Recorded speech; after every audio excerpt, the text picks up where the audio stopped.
코로나19가 백신이 개발이 돼서 1차 접종, 2차 접종하면은 다 끝날 줄 알았는데 또 델타 변이 바이러스가 기성을 부려서 전 세계적으로 다시 긴장하고 있습니다. 얼마 전까지만 우리 교회에서 마스크를 안 쓰고 예배를 드렸는데 이제 오늘부터는 전면적으로 다 마스크를 쓰기로 결정을 했습니다. 이런 전염병이 창궐할 때에 말세에 사탄은 기성을 부립니다. 자꾸 우리 신앙을 변질시키고 소극적으로 주저앉게 만듭니다. 실제적으로 이번 팬데믹 때에 교회를 떠난 사람들이 굉장히 많이 있습니다. 이러한 총체적인 위기 상황에서 믿는 우리들은 어떻게 해야 되는가? 뭐가 방법인가? 이럴수록 더 세상을 가까이 하는 것이 아니고 세상을 의지하는 것이 아니고 하나님 바라보고 하나님을 가까이 하고 하나님 그분을 높여드릴 때에 하나님께서 지혜 주시고 믿음 주시고 새로운 영적인 돌파구를 열어주셔서 우리로 말미암아 이 엄청난 일들을 다 감당하고 우리에게 새날을 허락해 주신다는 사실을 우리는 믿고 있습니다. 그러한 믿음을 가지고 이러한 어려운 시기를 잘 이겨내시기를 바랍니다. 오늘 다윗은요, 찬송의 사람이죠. 다윗은 시편에 보면은 기쁠 때도 평안할 때도 슬플 때도 고난 때에도 여호와를 항상 찬송했습니다. 그래서 다윗의 시편을 보면은 찬송으로 시작해서 찬송으로 마무리하는데 오직 하나님을 높이는데 그 포커스가 맞춰 있습니다. 그러면 다윗이 왜 고난 때도 힘들 때도 원수들이 자기를 핍박할 때도 하나님을 찬양하면서 하나님을 높였는지 그 이유가 시편에 보면 정확히 있습니다. 왜 그럴 수 있었냐면은 자신을 향한 하나님의 은혜가 너무나 컸기 때문에 자신을 향한 하나님의 은혜가 너무 컸기 때문에 다윗은 하나님을 높였다라는 겁니다. 마지막 때를 살아가는 저와 여러분들 이 시기에 우리는 받은 바 은혜가 얼마나 많은지 모릅니다. 저와 여러분들이 지금 어디에 와 있습니까?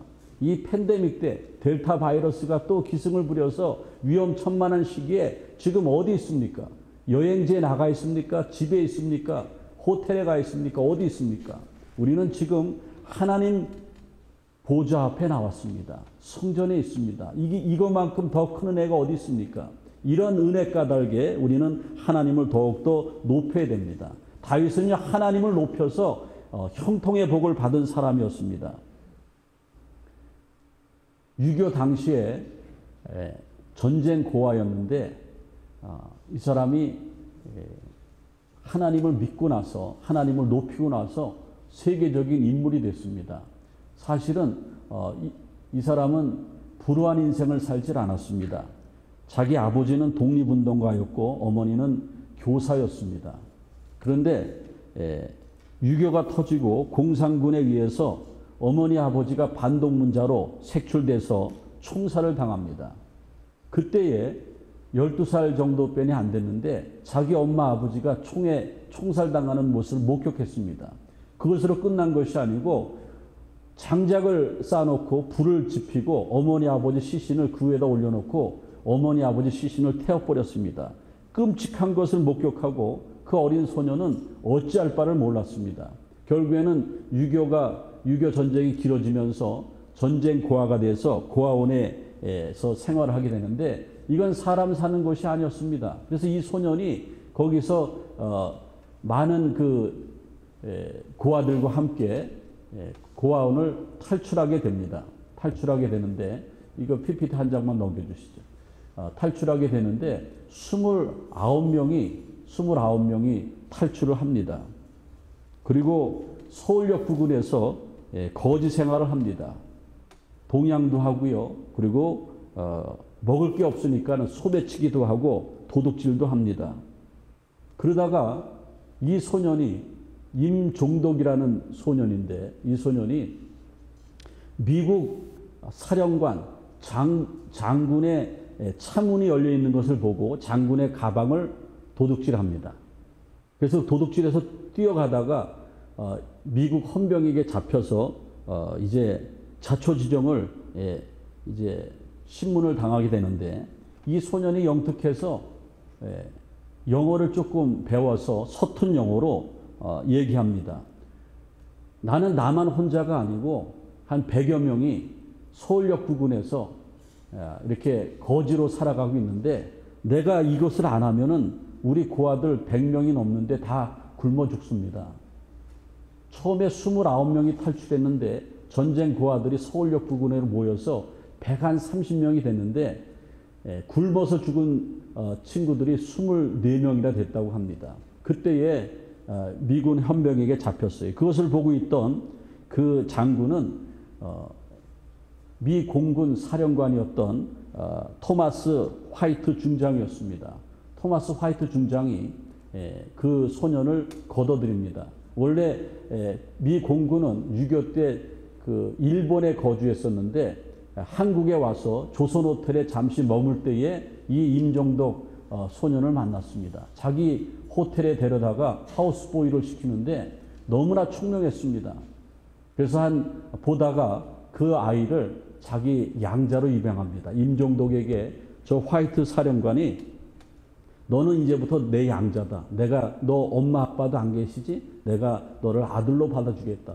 너무 좋아서 땡큐를 연발합니다. 그런데 저 임종덕은 마음이 착해서 서울역에 아직까지 100여 명의 고아들이 있는데 걱정이 된다고 했더니만 저 사령관이 공군기를 준비해서 그 100여 명의 고아들을 제주도에 그 미 공군이 운영하는 고아원이 있는데 글로 보내서 거기서 수용했다고 합니다.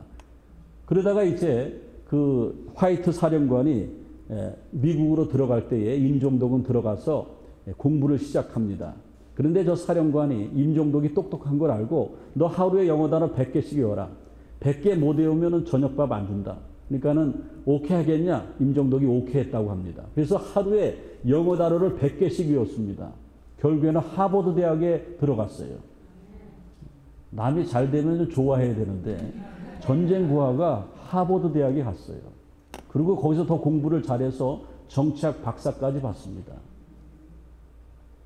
하버드 대학 졸업식에 학위 수여식에 화이트 장군은 와서 뭐라고 얘기하냐면은 하나님께서 종덕이를 나한테 맡겨줬는데 종덕이가 이렇게 성실하게 클 줄 몰랐다. 이게 다 하나님의 은혜다.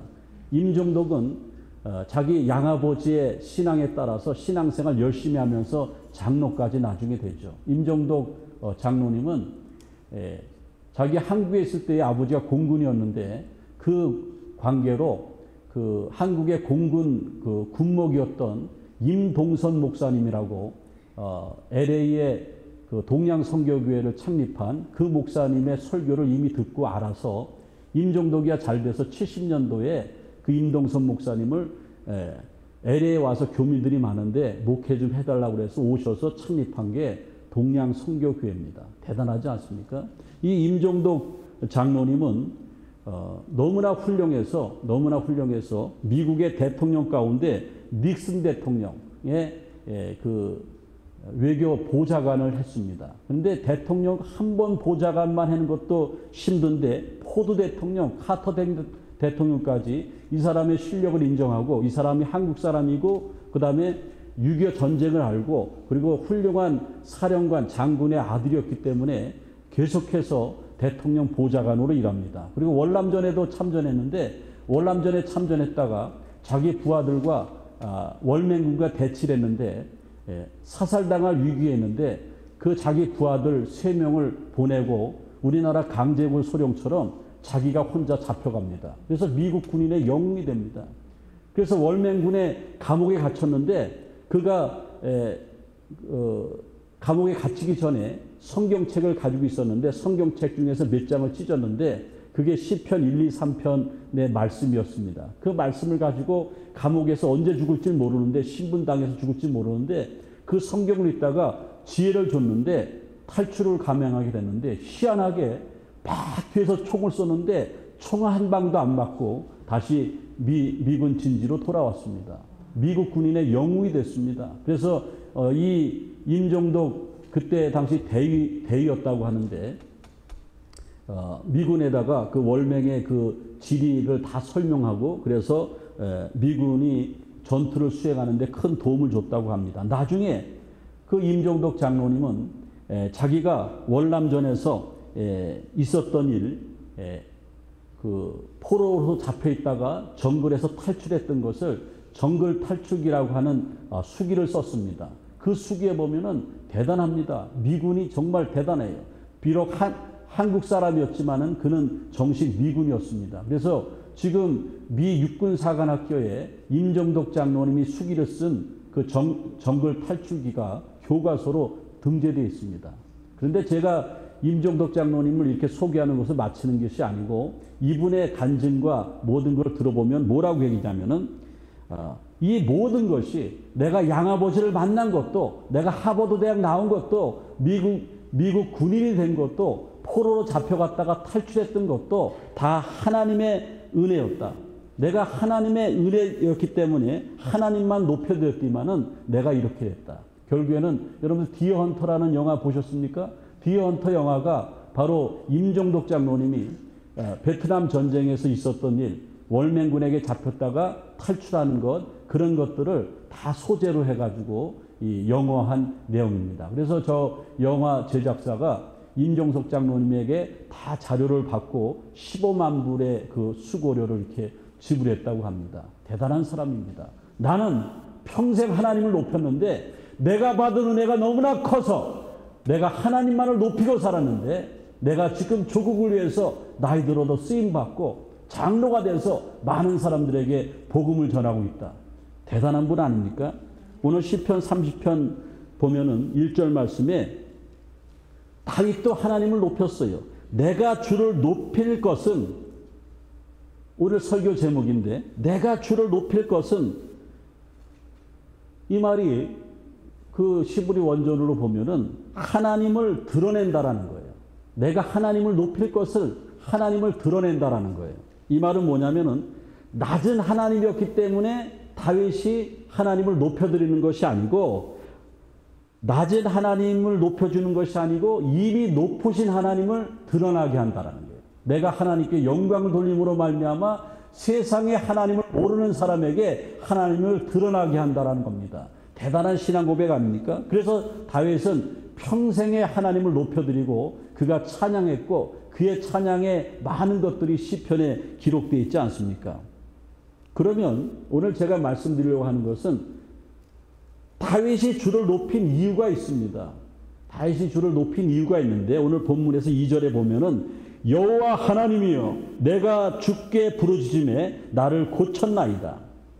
자신의 상황을 짓누르고 있고 낙심하고 절망 중에 있지만은 하나님께 다윗이 부르짖을 때에 이 부르짖음은 사생결단의 기도였을 겁니다. 부르짖을 때에 하나님께서는 나를 고치셨나이다. 나의 몸과 마음과 영혼을 고쳐주셨나이다. 그래서 하나님을 높인다고 다윗은 고백하고 있습니다. 부르짖는 것이 얼마나 큰 은혜입니까? 여러분들 부르짖어 기도할 줄 아십니까? 부르짖어 기도도 한 번 못 해보신 분들도 많이 있다고 해요. 제가 이렇게 신방하면서 성경 공부하면서 물어보면은 자기는 뭐 좀 정신 이상한 사람들 같아서 이런 거 싫어한다는 거예요. 평생 못 해봤다는 거예요. 그런데 여러분들 그런 절박한 상황에 사모하는 마음이 없어서 소리가 안 나온다라는 거예요. 부르짖어 기도한다라는 것은 굉장히 큰 은혜입니다.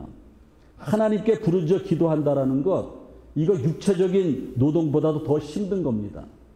교인들은요, 기도하는 권사님들한테 권사님 나 이것을 기도해 주세요. 기도하는 게 쉬운 게 아닙니다. 담임 목사에게 목사님 이거 기도해 주세요. 기도하는 거 쉬운 게 아닙니다. 육체적으로 일하는 것보다 너무 힘들어요. 왜냐하면은 그냥 부르짖는 것이 아니고 영적으로 내게 은혜의 에너지가 있어야 됩니다. 영적인 에너지가 있어야지 부르짖어 기도하는 것이지 기도가 마음대로 되는 게 아닙니다. 그리고 기도할 때에 사탄이 얼마나 방해하는지 모릅니다.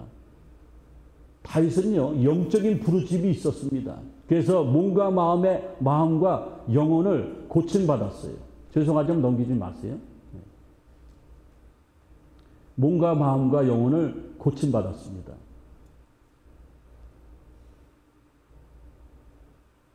성경에 보면은 하나님의 사람들은 부르짖어서 응답받은 사람들이 많이 있습니다. 야곱이 약복강가에서 부르짖다가 하나님의 응답을 받고 큰 축복을 받지 않습니까? 이스라엘 백성들이 애굽에서 부르짖다가 출애굽하는 축복을 받지 않습니까? 모세가 광야에서 40년 동안 훈련받다가 시내산에 올라가서 부르짖어 기도하다가 십계명을 받고 그가 영적인 큰 은혜를 받고 민족의 영도자가 되지 않습니까? 요나가 잘못해서 물고기 뱃속에 들어갔는데 거기서 부르짖어 기도하지 않습니까? 절규하면서 기도하지 않습니까? 그때 하나님께서 응답해 주셨어요. 그러한 응답은 신비한 응답이죠. 사람이 말로 표현할 수 없는 그러한 응답이라는 겁니다. 환난 당할 때에, 실패했을 때에, 몸에 질병이 왔을 때에, 다윗처럼 부르짖을 때에 우리도 하나님을 높이는 거룩한 신앙생활을 할 수 있다는 겁니다. 마가복음 10장에 보면은 소경 거지 바디메오가 나옵니다. 그 바디메오는 눈이 안 보입니다. 거지였습니다. 그런데 자기 마을 여리고에 예수님이 오셨습니다. 눈은 안 보이지만 예수님을 향해서 소리를 쳤어요. 부르짖어 기도한 겁니다. 주 다윗의 자손이여 나를 불쌍히 여겨달라고 부르짖었습니다. 그런데 예수님은 깜짝 놀랐어요. 주 다윗의 자손이여, 그 말에 예수님은 가던 발걸음 멈추고 그에게 다가갔습니다. 왜냐하면 주 다윗의 자손이라는 것은 예수님이, 하나님이신 예수님이 이 땅에 오신 분이고, 그리고 다윗의 자손으로 오신 메시아라는 것을 고백하는 믿음입니다. 대단한 믿음입니다. 그래서 그 부르짖음의 발걸음 멈추고 소경에게 바디메오가 가서 내가 너에게 무엇하여 주기를 원하느냐? 예, 주님 보기를 원하나이다. 그때 예수님은 한 번에 눈을 띄워줄 수도 있었지만은 그에게 영적인 은혜를 주고 구원을 선포해 주고 그리고 눈을 뜨는 광명을 찾았습니다. 대단한 축복 아닙니까? 놀라운 기적과 능력을 체험했다라는 거예요. 어떤 애기 엄마가 돌이 채 되려고 하는 어린애가 생전 그러지 않았는데 막 우는 거예요. 엄청 우는 거예요. 애를 키워본 엄마들은 알지 않습니까? 애가 돌베기 애인데 막 울으면은 이거 안절부절 하는 거예요. 왜? 젊은 엄마들은 애에 대해서 잘 모르니까. 그래서 막 먹을 것을 주고 젖을 먹이고 과자를 주고 장난감을 흔들어도 그치지 않습니다. 너무 힘드니까 땀을 뻘뻘 흘리다가 그 애기 엄마가 그 애를 그냥 매꼼 쳐버리고 그냥 막 때려줍니다. 더 막 자지러지게 세차게 울지요. 그러다가 자기 아기의 발을 보게 됐는데 발에 가시가 박혔어요. 그 엄마가 얼마나 애기한테 미안한지, 애기야 미안하다. 그리고 가시를 얼른 빼주고 치료를 해줍니다. 그 애기는 언제 아팠다는 듯이 너무나 막 울고 진땀을 뺀 후에 엄마 품속에서 깊게 잠을 듭니다. 여러분들, 우리가 하나님 앞에 부르짖는 것은 아기가 발바닥에 가시가 박혀서 엄마한테 부르짖는 것과 마찬가지입니다. 그런 부르짖음이 있을 때에 엄마가 아기를 돌보듯이 하나님께서는 여지없이 우리의 사정을 돌보신다는 거예요. 그리고 우리를 치료해 주신다는 거예요. 다윗은 그거를 체험해서 하나님을 높이기로 작정을 했다라는 겁니다. 그 다음에 7절 말씀에 보면은 여호와여 주의 은혜로 나를 산같이 굳게 세우더니 주의 얼굴을 가리심에 내가 근심하였도다. 다윗이 또 한 번 하나님을 높인 이유는 주님의 은혜 가운데 하나님께서 자기를 세우셨다라는 거예요. 이 세우셨다라는 것을 다른 말로 바꿔 말하면 형통하게 했다라는 겁니다. 다윗은 어떠한 상황 가운데서도 절망하지 않았습니다. 왜? 하나님이 자신을 산같이, 거대한 산같이 세워주셔서 형통하게 했기 때문에 다윗은 절망하지 않았다라는 겁니다. 여러분들, 우리는 우리에게 잘 되는 것 형통이 내 노력이 아니고 하나님께서 우리에게 주시는 은혜라는 것을 깨닫는 순간 다윗처럼 우리는 하나님을 높일 수 있고 찬양할 수 있다라는 겁니다. 세계적인 음악가들이 많이 있습니다. 베토벤도 있고 모차르트도 있고 슈베르트도 있고 하는데 그 중에 바하라는 사람이 있습니다. 바하는요 굉장히 신앙이 좋은 사람입니다. 바하는 신앙의 그 경건성을 가지고 있는 음악가였습니다. 그런데 바하의 인생을 보면은 고난의 연속이었습니다. 고난의 연속이었는데 어릴 때 부모가 일찍 돌아가셨습니다. 그리고 결혼을 했는데 첫 번째 부인과 결혼해서 7 아이를 낳는데 부인이 세상을 떠납니다. 그리고 시리에 빠져 있다가 또 재혼을 해서 이제 아이를 낳는데 첫 번째, 두 번째 부인에서 아이를 낳은 것이 도합 20명을 낳습니다. 아들이 11명이고 딸을 9명이 낳습니다. 그런데 제가 다 사는 것은 축복이죠. 그런데 왜 이 사람이 고난의 연속이 있냐면은 거기서 10명의 자식이 죽습니다. 얼마나 기구합니까? 그리고 열심으로 음악 활동을 하는데 정말 하나님이 그를 도와주시지 않는 것 같습니다. 노년에는 눈이 안 보여서 시각장애자가 됐습니다. 시각장애자가 되고 그리고 뇌출혈이 걸려서 반신불수가 됩니다. 저 이제 화면을 제가 보여드릴게요. 반신불수가 되는데 저 바하는 정말 경건한 신앙인이었습니다. 그리고 그 바하는 반신불수가 되고 눈이 안 보이는데 자기가 그 처절한 고통 속에서도 많은 사람들의 영혼을 사로잡을 만한 웅장하고 장엄한 찬양과 그러한 음악을 작곡해냅니다. 그리고 어떤 상황에도 절망하지 않고 하나님을 높이는 그 신앙은 흔들리지 않습니다. 그래서 저 자료 화면에 제가 여러분들에게 보여드리고 있는데 바하는 자기가 작곡한 칸타타나 오라토리오 마지막 부분에다가 영문자 대문자로 SDG라고 사인처럼 이렇게 해놓습니다. 그게 뭐냐면은 솔라 데오 글로리아, 오직 하나님께 영광이 있다라는 거예요. 자기가 이런 작곡한 모든 것은 하나님 은혜 가운데 내가 작곡한 것이고 이 곡은 하나님의 영광을 위해서 바쳐지는 거라고 그랬습니다. 그래서 바하는요, 그의 인생은 정말 고난의 연속이었지만은 그가 이제 남긴 그러한 작품 가운데서 많은 영감 있는 그러한 찬양곡들이 많이 나오고 세계적인 음악의 아버지라는 칭호를 받습니다. 바하하고요, 다윗하고 공통점이 있는데 다 고난의 연속이었습니다. 바하도 고난의 연속이었는데 하나님께 영광을 올려드렸어요. 다윗도 고난의 연속이었는데 하나님께 영광을 올려드렸어요. 그래서 형통하게 됐고 축복을 받게 된다는 겁니다. 여러분들 편안한 것 같지만은 제가 이번에 대신방 해보니까는 평안한 가정은 아무 가정도 없었습니다. 우리 가정은 인합입니다. 아무 문제 없습니다. 한 가정도 없었어요. 다 나름대로 제가 신방하는 가정들마다 문제가 있고 기도 제목이 다 있었습니다. 하지만은 문제와 기도 제목으로 있는 것으로 그냥 수습된다고 하면은 우리는 교회 다니고 하나님을 믿는 자녀지만은 가장 불쌍한 사람인 것입니다. 여기서 우리는 어떻게 됩니까? 그 고난과 고통을 뛰어넘기 위해서는 하나님의 은혜를 경험하고 그리고 다윗처럼 바하처럼 모든 영광을 하나님 앞에 돌릴 때에 이 모든 것을 더해주신 하나님의 놀라우신 축복이 우리에게 임한다라는 겁니다. 그리고 오늘 이제 10절의 말씀에 보면은 다윗이 하나님을 높였던 것은 자기를 변화시켜 주셨어요. 왜냐하면 대적들이 자기를 조롱하고 그리고 슬픔 가운데 살았는데 10절에 보면은 여호와여 들으시고 은혜를 베푸소서, 주여 내게 은혜를 베풀어 주옵소서, 그렇게 기도할 때에 11절 말씀에 보니까는 주께서 나의 슬픔이 변하여 내게 춤이 되게 하시고 나의 베옷을 벗기고 기쁨으로 띠띠우셨나이다. 다윗은요,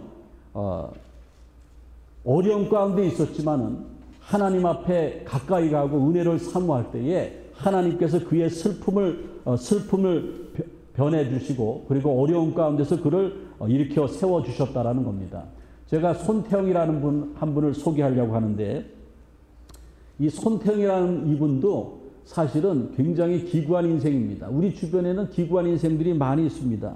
지금 이분이 60이 살짝 안 된 분인데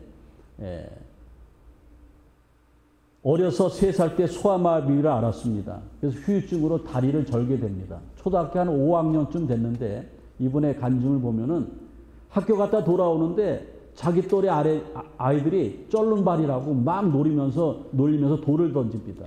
한 번만 그런 게 아니고 학교 갈 때마다만 그러니까는 학교 가기 싫습니다. 엄마한테 아빠한테 막 매를 맞고 했는데도 결국에는 고집을 부리며 때를 써서 학교를 그만뒀습니다. 초등학교 5학년 때부터 학교를 안 다녔어요. 왜? 소아마비 걸려서 다리가 쫄쫄하니까 아이들이 막 돌을 던지고 놀리니까 학교를 안 갔어요. 그리고 청소년 시기를 집에서 운동하면서 보냅니다. 방탕합니다. 성격이 막 이상해집니다. 근데 그의 어머니는 독실한 크리스찬입니다. 아들이 다리가 이렇게 장애가 온 것이 자기 탓이라 생각하고 늘 눈물로 새벽마다 가서 기도합니다. 그런데 어느 날 갑자기 하나님께서 이 손태현 청년에게 23살 된 손태현 청년에게 감동시켜서 새벽에 어머니가 교회 나가는데 뒤따라가게 됐습니다. 그리고 어머니가 자기를 위해서 막 눈물 흘리는 것을 보고 자기도 모르게 막 눈물을 흘리다가 거기서 예수님을 만나게 됩니다. 그의 인생은 달라집니다. 그리고 하나님께서 너는 지금 고난 가운데 있고 위기 가운데 있는 것이 아니고 지금이 좋은 기회다. 그래서 저 사람의 저서가 위기는 타이밍이다. 위기가 정말 다시 없는 기회라는 것이죠. 그래서 초등학교 검정고시, 중학교 검정고시, 대학교 검정고시 다 치러서 충북대학교에 법학과에 들어가서 좋은 성적으로 졸업을 합니다. 취직이 안 됩니다. 그래서 또 기도했는데 하나님께서 그에게 지혜를 주셨습니다. 하나님, 내가 이렇게 된 것은 다 하나님의 은혜인데 내가 대학까지 졸업하리라고 난 생각을 못했습니다. 하지만 하나님, 조금만 더 은혜를 주세요. 기도했는데 그에게 지혜를 주셔서 문헌정보라는 것을 회사를 창립합니다. 2006년도에. 이 문헌정보라는 인터넷 회사가 뭐냐면은 해외 정기 간행물이나 해외에서 잘 나가는 기업, 무슨 아이템 이런 것들을 조사해서 한국의 기업들에게 요청하는 기업들에게 공급해 주는 겁니다. 그때 당시 그런 벤처기업이 없어서 굉장히 센세이션을 일으키고 아주 각광을 받았습니다. 결국에는 이 사람이 유명해져서 공무원 연수원에 가서 특강 강사를 가고 대학의 겸임교수로 가고 삼성, 현대, 서울대학교, 명문대학교 가서 다 강의하게 됐습니다. 그러면서 이분이 뭐라고 얘기하냐면 내가 이렇게 행복하게 될 수 있는 것은 우리 어머님의 기도의 덕분이지만은 하나님이 내게 은혜를 주셔서 내 슬픔이 변해서 춤추게 했습니다. 내 슬픔이 변해서 기쁨이 되게 했습니다. 그러면서 하나님께 영광을 돌렸다는 겁니다. 이제 오늘 말씀을 마치겠습니다. 여러분들, 우리가 겉은 멀쩡한 것 같지만은 너무나 힘듭니다. 다 힘든 인생을 살아가고 있어요.